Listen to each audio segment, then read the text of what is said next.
Hey folks, Matt from artoftheimage.com. Got some great user feedback here with regards to our question. I did a video just recently about the best macro lens. I've got here John J writing in. He says, I really love my 60mm f2.8D. So this is a 60mm Nikon f2.8D. Used excellent shape for $250. So he got it for $250 used in good shape. Actually sounds like quite a deal. These are good lens, really nice lens. It really is the best all-around lens. He's got brackets macro, walkaround, portrait on DX. The Sigma 105 was too flat for me and not worth the premium price. Heard good things about the Tokina 100mm, but wasn't impressed with it at the photo show. Brackets could have just been a bad copy. The D70-100 for the average Joe. Here he's getting into some commentary on which camera. We'd talk about different cameras too. And just to finish up what he's saying, the D70-100 for the average Joe, D500 if you do sports or wildlife, brackets AF, buffer, and high ISO. But you could buy 3 D70-100s for a D500. To me, it was worth it to get the D500 because I shoot 90% sports and wildlife, but your mileage may vary. I don't regret it at all. Good luck. So his recommendation, he really likes his D500. But back to what I really wanted to discuss here was the recommendation for the macro. And he's really liking the 60 f2.8D. I want to point out one of the things he mentioned here was that it makes a great all-around lens, and he mentions portraits. And that's very true because 60 on, it's the same reason I like 50s on an APS-C, on a DX body, a crop sensor, is a 60 is going to become a 90. So again, very close to the 85mm classic portrait lens.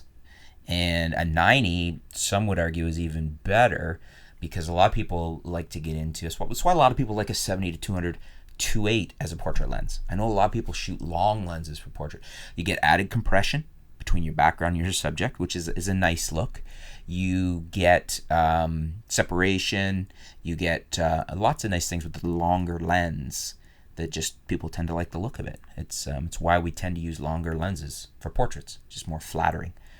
Definitely no distortion in facial features, which you can get on the wider end. So yeah, the 60, even though it's like, I like the 50 because you can get a 50 f1.8 or a 1.4 or the 1.2 AIS that I'm playing with right now that I just love. So I like the faster apertures, but the 60, you get the advantage of having your macro lens. You get a portrait lens, very usable portrait lens at f2.8. And then you can use it as a walk-around lens. It's a little long for me for a walk-around lens, but he's right. It just depends on what you guys like. And so some great feedback from John there on that. Myself, just to add my own feedback there, I like the 60 and I've owned it. On a DX body, it's not a bad macro because it gives you a 90, as we said. I wouldn't. It's too short for me on a full frame because I like a longer macro lens.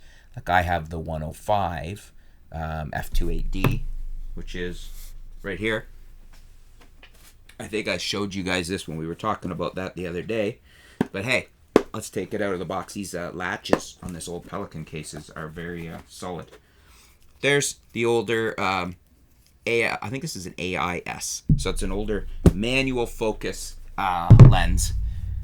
This was my dad's that I have on kind of loan here. It's his, but he's probably never going to want it. He doesn't shoot much anymore. So anyways, I really like this because the zoom on here is very tight, very fluid, and I just like these older lenses. So you can get these for a bit of a bargain too, although I think lately these haven't been that cheap. A very nice build quality too. That's the focal length I would go more towards for a macro because I like a longer macro so I don't have to get so close.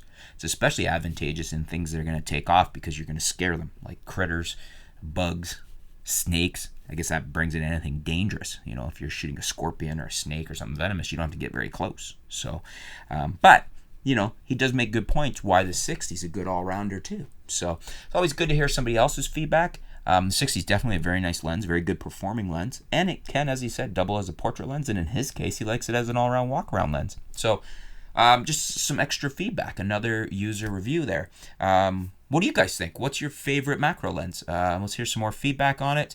Do you like the 60 like John does? Is there another one that you prefer? Leave your comments below. Let's continue to discuss macro lenses. And I'll put a link below to the 60. You can check it out.